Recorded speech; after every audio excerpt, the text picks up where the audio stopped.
ವಿಷ್ಣೋನಕಂ ವೀರ್ಯಾಣಿ ಪ್ರವೋಚಯ್ಯ ಪಾರ್ಥಿವಾನಿ ವ್ಯಪಮೇರಜಾಗಂ ಸಿಯೋ ಹಸ್ಕಭಾಗ್ಯದುತ್ತರಗಂ ಸದಸ್ಸಂ ವಿಚಕ್ರಮಾಣಸ್ತೇಧುರ್ಗಾಯೋ ವಿಷ್ಣೋರರಾಟಮಸಿ ವಿಷ್ಣೋ ಪೃಷ್ಠಮಸಿ ವಿಷ್ಣೋ ಸ್ನಪ್ರಯಸ್ತೋ ವಿಷ್ಣೋ ಸೂರ್ಯಸಿ ವಿಷ್ಣೋ ಧ್ರುವಮಸಿ ವೈಷ್ಣವಮಸಿ ವಿಷ್ಣವೇ ತ್ವಾಹ ನಾರಾಯಣಾಯ ವಿದ್ಮಹೇ ವಾಸುದೇವಾಯ ಧೀಮಹಿ ತನ್ನೋ ವಿಷ್ಣು ಪ್ರಚೋದಯಾತ್. ಪದ್ಮಪ್ರಿಯೇ ಪದ್ಮಿನಿ ಪದ್ಮಹಸ್ತೆ ಪದ್ಮಾಲಯೇ ಪದ್ಮದಲಾಯತಾಕ್ಷೆ ವಿಶ್ವಪ್ರಿಯೇ ವಿಶ್ವಮನೋನುಕೂಲೆ ತದ್ವಾದ ಪದ್ಮಂ ಮಹಿ ಸನ್ನಿಧತ್ವ. ಮಹಾದೇವ್ಯೇಶ್ಚ ವಿದ್ಮಹೇ ವಿಷ್ಣುಪತ್ನೈ ಚ ಧೀಮಹಿ ತನ್ನೋ ಲಕ್ಷ್ಮೀ ಪ್ರಚೋದಯಾತ್. ಸಮಸ್ತ ವೀಕ್ಷಕರಿಗೆ ಶ್ರೀಧರ ಭಟ್ಟಾಚಾರ್ಯ ಗುರೂಜಿ ಮಾಡುವ ನಮಸ್ಕಾರಗಳು. ಈ ಮಾಸ ಫೆಬ್ರವರಿ ಮಾಸ 12 ರಾಶಿಗಳಿಗೆ ಯಾವ ರೀತಿಯ ಭವಿಷ್ಯ, ಎಷ್ಟು ಕಷ್ಟಗಳಿದೆ, ಎಷ್ಟು ನಷ್ಟಗಳಿದೆ, ಎಷ್ಟು ಸುಖ ಇದೆ, ಎಷ್ಟು ಸಂತೋಷ ಇದೆ, ಅದರಲ್ಲೂ ಮಾಘ ಮಾಸ ಫೆಬ್ರವರಿ ತಿಂಗಳು 2025ನೇ ಇಸವಿ. ಹಾಗಾಗಿ ಇಂಥ ಒಂದು ಭವಿಷ್ಯ ಹೇಗಿದೆ ಅಂತಕ್ಕಂಥದ್ದನ್ನು ನೋಡೋಣ. ಮೇಷರಾಶಿ. ಈ ಮೇಷರಾಶಿಯವರಿಗೆ ಈಗಾಗಲೇ ಏಕಾದಶ ಸ್ಥಾನದಲ್ಲಿ ಶನಿ ಸಂಚಾರ ಅಂತಕ್ಕಂಥದ್ದು ನಡೀತಾ ಇತ್ತು. ಈಗಾಗಲೇ ಶನಿ 7ರ ಆಟಕ್ಕೆ ದೃಷ್ಟಿಯನ್ನು ಹಾಕ್ತಾ ಇದ್ದಾನೆ. ಆರೋಗ್ಯದಲ್ಲಿ ಸಮಸ್ಯೆಗಳು ಅಂತಕ್ಕಂಥದ್ದು ಉತ್ಪತ್ತಿಯಾಗತ್ತೆ, ಜಾಗೃತೆಯನ್ನು ವಹಿಸಿ. ಚಂಚಲತೆ ಅಂತಕ್ಕಂಥದ್ದು, ಮನಸ್ಸಿನಲ್ಲಿ ನಾನಾ ರೀತಿಯ ಸಮಸ್ಯೆಗಳು, ಮನಕ್ಲೇಶ, ದೂರಾಲೋಚನೆ, ಚಂಚಲತೆ, ಜ್ಞಾಪಕ ಶಕ್ತಿ ಕಮ್ಮಿ ಆಗ್ತಕ್ಕಂಥದ್ದು. ಯಾಕೆಂದರೆ ಶನಿ ಕುಂಭರಾಶಿಯಿಂದ ಮೀನರಾಶಿಗೆ ಈಗಾಗಲೇ ಮುಂದಕ್ಕೆ ಪ್ರಯಾಣವನ್ನು ಮಾಡಲಿಕ್ಕೆ ದೃಷ್ಟಿಯನ್ನು ಹಾಕ್ತಾ ಇದ್ದಾರೆ. ಶನಿಯ ದೃಷ್ಟಿ ಅಂತಕ್ಕಂಥದ್ದು ಈಗಾಗಲೇ ಮೀನಕ್ಕೆ ಬೀಳ್ತಾ ಇದೆ.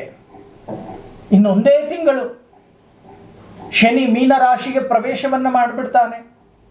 ಈ ಮೇಷರಾಶಿಯವರೆಗೆ ಹೇಳರಾಟ ಶನಿ ಅಂತಕ್ಕಂಥದ್ದು ಪ್ರಾರಂಭ. ಹಾಗಾಗಿ ಎಚ್ಚರಿಕೆಯನ್ನು ವಹಿಸ್ತಕ್ಕಂಥ ಕೆಲಸವನ್ನು ಮಾಡಿ. ಬಹಳಷ್ಟು ಸಾಲಗಳನ್ನು ಮಾಡಿಕೊಳ್ತಕ್ಕಂಥದ್ದು, ಮಾನಹಾನಿ ಆಗ್ತಕ್ಕಂಥದ್ದು, ಸ್ವಯಂಕೃತ ಅಪರಾಧಗಳನ್ನು ಮಾಡಿಕೊಳ್ತಕ್ಕಂಥ ಸಾಧ್ಯತೆಗಳು ಹೆಚ್ಚಾಗಿ ಕಂಡು ಬರುತ್ತೆ. ಬಹಳಷ್ಟು ಜನ ಅಂದ್ಕೊಂಡಿರ್ತೀರ, ಅಯ್ಯೋ ನನಗೇನಾಗಲ್ಲ, ಓವರ್ ಕಾನ್ಫಿಡೆಂಟ್ ಅಂತಕ್ಕಂಥದ್ದನ್ನು ಹೆಚ್ಚಾಗಿ ಇಟ್ಟುಕೊಂಡು ಮುಂದೆ ಹೋಗ್ತೀರಾ, ಇದರಿಂದ ಸಮಸ್ಯೆಗಳು ಎದುರಾಗುತ್ತೆ. ಇನ್ನು ಗುರುವು ಕೂಡ ಮಿಥುನಕ್ಕೆ ದೃಷ್ಟಿಯನ್ನು ಹಾಕ್ತಾ ಇದ್ದಾನೆ. ಗುರುವು ಕೂಡ ಮಿಥುನ ರಾಶಿಗೆ ಪ್ರವೇಶವನ್ನು ಮಾಡ್ತಕ್ಕಂಥ ಸಮಯ ಇನ್ನೇನು ಒಂದು 2-3 ತಿಂಗಳಲ್ಲಿ. ಹಾಗಾಗಿ ಎಚ್ಚರಿಕೆಯನ್ನು ವಹಿಸ್ತಕ್ಕಂಥ ಕೆಲಸವನ್ನು ಮಾಡಿ. ಆದಷ್ಟು ಧನ ನಷ್ಟಗಳನ್ನು ಮಾಡ್ಕೋಬೇಡಿ. ಸುಮ್ಮನೆ ಹಣವನ್ನು ಖರ್ಚು ಮಾಡ್ಕೊಳ್ತಕ್ಕಂಥದ್ದು. ಕೆಲವರಿದ್ದಾರೆ ಅದರಲ್ಲೂ ಬೇಡದೇ ಇರ್ತಕ್ಕಂಥದ್ದನ್ನೆಲ್ಲ ಪರ್ಚೇಸ್ ಮಾಡಿ ಮನೆಯಲ್ಲಿ ಗುಡ್ಡೆ ಹಾಕ್ಕೊಳ್ತಕ್ಕಂಥ ಕೆಲಸವನ್ನು ಮಾಡ್ತಾರೆ. ಪ್ರಯೋಜನ ಇಲ್ಲ, ಯಾವತ್ತೋ ಒಂದು ದಿನ ಕೆಲಸಕ್ಕೆ ಬರುತ್ತೆ ಅನ್ನೋ ಒಂದು ಉದ್ದೇಶ.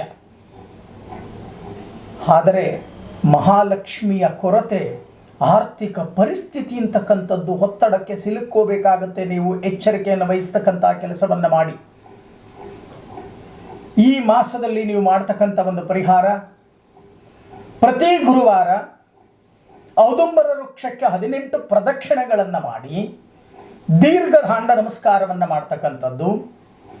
ಪ್ರತಿ ಶನಿವಾರ ದಕ್ಷಿಣಾಭಿಮುಖವಾಗಿರ್ತಕ್ಕಂಥ ಆಂಜನೇಯನಿಗೆ ನಾಟಿ ತುಳಸಿಯನ್ನು ಹೃದಯ ಭಾಗಕ್ಕೆ ಅರ್ಪಣೆಯನ್ನು ಮಾಡಿ ದೀರ್ಘದಾಂಡ ನಮಸ್ಕಾರವನ್ನು ಮಾಡಿ ಸಿಂಧೂರ ಧಾರಣೆಯನ್ನು ಮಾಡ್ತಕ್ಕಂಥ ಕೆಲಸವನ್ನು ಮಾಡಿ. ಆಗ ಬರ್ತಕ್ಕಂಥ ದೋಷ ಪ್ರಮಾಣಗಳು ಕಮ್ಮಿಯಾಗತ್ತೆ, ಸುಖ ಜೀವನ ಅಂತಕ್ಕಂಥದ್ದು ಪ್ರಾಪ್ತಿಯಾಗತ್ತೆ. ಯಾವ ರಾಶಿಯವರೆಗೆ ಶನಿ ದೋಷ, ಕಷ್ಟ ಕಾರ್ಪಣ್ಯಗಳು ಬರುತ್ತೆ ಅಂತಕ್ಕಂಥದ್ದನ್ನು ನೋಡೋಣ. ಮೊದಲಿಗೆ ಮೀನ ರಾಶಿಗೆ ಜನ್ಮಕ್ಕೆ ಶನಿ ಅಂತಕ್ಕಂಥವರು ಬರ್ತಾರೆ. ಚೆನ್ನಾಗಿ ಅರ್ಥ ಮಾಡ್ಕೊಳ್ಳಿ. ಶನಿ ದೋಷ, ಜನ್ಮಕ್ಕೆ ಶನಿ ಬಂದರೆ ಬ್ಲೀಚಿಂಗ್ ಪೌಡರ್ ಹಾಕಿ ತೊಳೆದು ಬಿಡ್ತಾರೆ. ಜೊತೆಗೆ ಕುಂಭರಾಶಿಗೆ ದೋಷ, 7ರ ಆಟ ಶನಿ. ಮೇಷ ರಾಶಿಗೆ ದೋಷ, 7ರ ಆಟ ಶನಿ. ಜೊತೆಗೆ ಕನ್ಯಾ ರಾಶಿಗೆ 7ನೇ ಮನೆ ಶನಿ, ಸಿಂಹ ರಾಶಿಗೆ 8ನೇ ಮನೆ ಶನಿ, ವೃಶ್ಚಿಕ ರಾಶಿಗೆ 5ಮ ಸ್ಥಾನಕ್ಕೆ ಶನಿ, ಧನುಸ್ಸು ರಾಶಿಗೆ 4ನೇ ಮನೆ ಶನಿ. ಇಷ್ಟು ರಾಶಿಗಳಿಗೆ ದೋಷ ಅಂತಕ್ಕಂಥದ್ದು. ಜೊತೆಗೆ ಮಿಥುನ ರಾಶಿಯವರಿಗೆ 10ಮ ಸ್ಥಾನದ ಶನಿ. ಈ ಶನಿ ದೋಷದಿಂದ ನಾನಾ ರೀತಿಯ ಕಷ್ಟ ಕಾರ್ಪಣ್ಯಗಳು ಅಂತಕ್ಕಂಥದ್ದಾಗತ್ತೆ. ಇದಕ್ಕೋಸ್ಕರನೇ ನಿಮಗೋಸ್ಕರ ನಮ್ಮ ಅಭಯ ಆಂಜನೇಯ ಸ್ವಾಮಿಯ ಸನ್ನಿಧಿಯಲ್ಲಿ ಶ್ರೀಮದ್ ರಾಮಾನುಜ ಗೋಶಾಲೆ, ಶೆಟ್ಟಿಹಳ್ಳಿ ಹೊರವಲಯ, ಅಕ್ಕನಹಳ್ಳಿ ಕ್ರಾಸ್ ಹತ್ತಿರ, ನುಗ್ಗೇಹಳ್ಳಿ ಹೋಬಳಿ, ಚನ್ನರಾಯಪಟ್ಟಣ ತಾಲೂಕು, ಹಾಸನ ಜಿಲ್ಲೆ, ಕರ್ನಾಟಕ. ಈ ಸ್ಥಳದಲ್ಲಿ ಸಾಮೂಹಿಕ ಮತ್ತು ಪ್ರತ್ಯೇಕ ಶನಿ ಶಾಂತಿ ಹೋಮವನ್ನು ವಿಜೃಂಭಣೆಯಿಂದ ಭಕ್ತಾದಿಗಳಿಗೋಸ್ಕರ ಆಚರಣೆಯನ್ನು ಮಾಡ್ತಾ ಇದ್ದೇನೆ. ಇಂದಿನಿಂದನೇ ದಾಖಲಾತಿ ಪ್ರಾರಂಭವಾಗ್ತಾ ಇದೆ. ಈ ಫೋನ್ ನಂಬರ್ ಅಂತಕ್ಕಂಥದ್ದೇನಿದೆ, ಈ ಫೋನ್ ನಂಬರಿಗೆ ಫೋನ್ ಮಾಡಿ, ಕರೆ ಮಾಡಿ, ನಿಮ್ಮ ರಾಶಿ ನಕ್ಷತ್ರವನ್ನು ಬರೆಸಿ ರಿಜಿಸ್ಟರ್ ಮಾಡ್ಕೊಳ್ತಕ್ಕಂಥ ಕೆಲಸವನ್ನು ಮಾಡಿ. ಸುಮಾರು ಸಾವಿರಾರು ಭಕ್ತರು ಸೇರ್ತಕ್ಕಂಥ ಕಾರ್ಯಕ್ರಮವಾಗಿದೆ ಇದು. ಇಂಥ ಒಂದು ಕಾರ್ಯಕ್ರಮದಲ್ಲಿ ನೀವು ಕೂಡ ಭಾಗಿಯಾಗಿ. ಶನಿ ತನ್ನ ಪಥವನ್ನು ಬದಲಿಸ್ತಾ ಇದ್ದಾನೆ. ನಿಮ್ಮ ಗ್ರಹಚಾರ ಸರಿ ಮಾಡ್ಕೋಬೇಕು ಅಂತ ಅಂದರೆ ತನ್ನ ಮನೆಗೆ ಬರ್ತಕ್ಕಂಥ ಸಮಯದಲ್ಲಿ ಸರಿಯಾಗಿ ಅವನನ್ನು ಸ್ವಾಗತವನ್ನು ಕೋರ್ತಕ್ಕಂಥ ಕೆಲಸವನ್ನು ಮಾಡಿ. ಈ ಶನಿ ಶಾಂತಿ ಅಂತಕ್ಕಂಥದ್ದು ಅತಿ ಶಕ್ತಿಯುತವಾಗಿರ್ತಕ್ಕಂಥದ್ದು. ಅದಕ್ಕೋಸ್ಕರನೇ ಅಭಯ ಆಂಜನೇಯ ಸ್ವಾಮಿಯ ದೇವಾಲಯದಲ್ಲಿ, ನಮ್ಮ ಶ್ರೀಮದ್ ರಾಮಾನುಜ ಗೋಶಾಲೆಯಲ್ಲಿ 18 ಅಡಿ ಇರ್ತಕ್ಕಂಥ, ಅಂದರೆ 18 ಅಡಿ ಇರ್ತಕ್ಕಂಥ ಆಂಜನೇಯನ ಸನ್ನಿಧಿಯಲ್ಲಿ ಈ ಶನಿ ಶಾಂತಿ, ಸಾಮೂಹಿಕ ಶನಿ ಶಾಂತಿ ಹೋಮವನ್ನು ಕೂಡ ಮಾಡ್ತಾ ಇದೆ ಪ್ರಧಾನ ಹೋಮಕುಂಡದಲ್ಲಿ.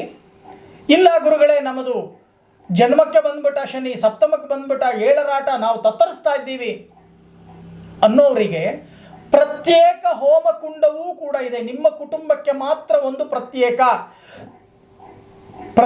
ಬೇಕಾದರೂ ಕೂಡ ಫೋನ್ ಮಾಡಿ ನಿಮ್ಮ ಹೆಸರನ್ನು ಬರೆಸ್ಕೊಳ್ಳಿ. ಸಾಮೂಹಿಕ ಬೇಕು ಅಂತ ಅಂದರೂ ಇಲ್ಲಿ ಹೋಗ್ತಾ ಇರ್ತಕ್ಕಂಥ ಈ ಫೋನ್ ನಂಬರಿಗೆ ಬರೆಸಿ, ನಿಮ್ಮ ಹೆಸರನ್ನು ಬರೆಸಿ ನೋಂದಣಿಯನ್ನು ಮಾಡಿಕೊಳ್ಳಿ. ಅಂತ್ಯಕಾಲದಲ್ಲಿ ಬಂದಾಗ 108 ಹೋಮಕುಂಡಗಳ ಮೇಲೆ ನಾವು ಕೂಡ ಹಾಕ್ಲಿಕ್ಕಾಗಲ್ಲ. ಸಾವಿರಾರು ಹೋಮಕುಂಡಗಳನ್ನು ಹಾಕಿ ಅಂತ ಅಂದರೆ ಹಾಕೋಕೆ ಶಕ್ತಿ ಯಾರ ಕೈಯಲ್ಲೂ ಇಲ್ಲ. ಅದಕ್ಕೋಸ್ಕರನೇ ಇಂದಿನಿಂದಾನೇ ನೋಂದಣಿ ಅಂತಕ್ಕಂಥದ್ದು, ನಿಮ್ಮ ಹೆಸರನ್ನು ರಿಜಿಸ್ಟರ್ ಮಾಡಿಕೊಳ್ತಕ್ಕಂಥ ಕೆಲಸವನ್ನು ಮಾಡಿ. ಈ ಶನಿ ಶಾಂತಿಯನ್ನು ಮಾಡಿ ಅದರಲ್ಲಿ ಬರ್ತಕ್ಕಂಥ ರಕ್ಷೆಯನ್ನು ಪ್ರತಿನಿತ್ಯ ಹಣೆಯಲ್ಲಿ ಧರಿಸ್ಕೊಳ್ತಕ್ಕಂಥ ಕೆಲಸವನ್ನು ಮಾಡಿ. ಆಗ ಆಂಜನೇಯನ ಸನ್ನಿಧಾನದಲ್ಲಿ ನಡೆದಂಥ ಶನಿ ಶಾಂತಿ ಹೋಮ, ಆಂಜನೇಯನಿಗೆ ಶನಿ ಪರಮಾತ್ಮ ಹೇಳಿರ್ತಕ್ಕಂಥದ್ದು, ರಾವಣನ ಆಸ್ಥಾನದಲ್ಲಿ ಬಿಡುಗಡೆ ಆದ ಸಮಯದಲ್ಲಿ, ಅಪ್ಪ ನಿನ್ನ ಭಕ್ತರುಗಳಿಗೆ ನಾನು ಕ್ರೂರ ದೃಷ್ಟಿಯನ್ನು ಬಿಡಲ್ಲ ಅಂತಕ್ಕಂಥದ್ದು. ಇಂಥ ಒಂದು ಶನಿ ಶಾಂತಿ ಹೋಮ, ಶನಿ ಶಾಂತಿ, ಸಾಮೂಹಿಕ ಶನಿ ಶಾಂತಿ ಹೋಮ ವಿಜೃಂಭಣೆಯಿಂದ ನಡೆಸ್ತಾ ಇದ್ದೇನೆ. ನೀವೆಲ್ಲರೂ ಬನ್ನಿ, ಇದರ ಸದುಪಯೋಗವನ್ನು ಪಡಿಸ್ಕೊಳ್ಳಿ. ನಿಮಗೆಲ್ಲರಿಗೂ ಕೂಡ ಒಳ್ಳೆಯದಾಗಲಿ, ಆಯುರಾರೋಗ್ಯ ಐಶ್ವರ್ಯ ಪ್ರಾಪ್ತಿಯಾಗಲಿ, ಸುಖ ಜೀವನ ಪ್ರಾಪ್ತಿಯಾಗಲಿ ಅಂತ ಹೇಳಿ ನಾನೂ ಕೂಡ ಆ ಶನೇಶ್ವರನ ಅಧಿದೇವತೆಯಾಗಿರ್ತಕ್ಕಂಥ ಪವಮಾನ ಅಂದರೆ ಅಭಯ ಆಂಜನೇಯನನ್ನು ಪ್ರಾರ್ಥನೆಯನ್ನು ಮಾಡ್ತೀನಿ.